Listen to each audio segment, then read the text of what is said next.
Alright, welcome to this video. So in this video, I'll be teaching us how to create a sparkline in Tableau. So one of the many reasons why I love using sparkline is because it accommodates as many trend lines as I want.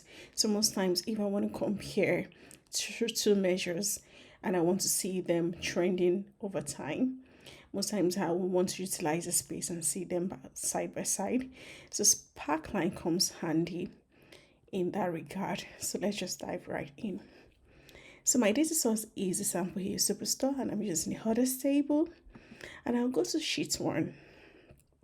So in this case, I want to be comparing the quantity for each customer, or let's say segment, with the profits for each of the segments, and I want to see how they trended over time. So I will bring in the discrete value, which will be my categorical label segment, into the rows. So usually it comes into the rows. And I'll bring the time field, which is the order date, into the columns. And there we have each of the year. I don't need to put exact dates. If you want to use exact dates, you can decide to. But make sure this is continuous. So I'll switch over to continuous, not discrete. Then I'll bring the measure, one of the measures, which is quantity, into it.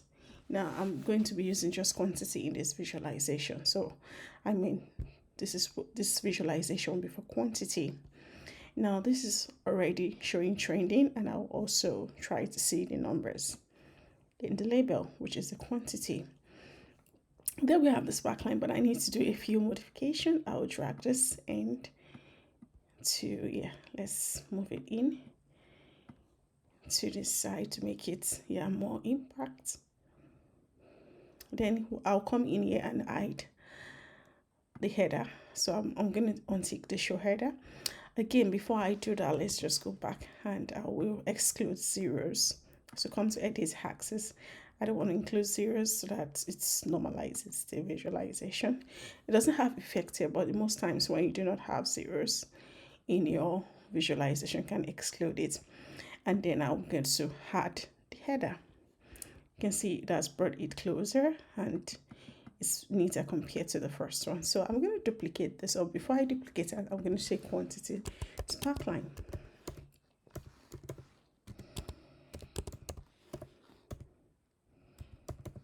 So there we have it. So I'm going to duplicate this one and plot for profits. So I will yank off the quantity and I'll bring in the profits in here. The same thing with this one and drag the profits to label just to show the labels in there. So I've successfully created 2 sparklines for quantity and profit. So I'm going to rename this sheet to reflect profit. Oh, sorry. Yank off the second one and bring in profit in here. So I'm going to create my dashboard and bring in the quantity into the visualization and the profit sparkline side by side. Now I can compare the two. I can decide to change the color of this one to any other one just to make it different. And there we have it. So I do not want this to show as though it's duplication. So I'll come in here and right click and untick show header. There we have it. And we have quantity here. And I can also decide to hide this one as well. So it's on side. So I can decide to say, okay, so date of the month. It's also okay to reflect the year. Let's see if we can go back to the sheet and show the header for each of those ones. Show header and show header. So you can decide to say, oh, for 2019, this is the sale and this is the profit. And again, you have it side by side. All right, thank you for watching.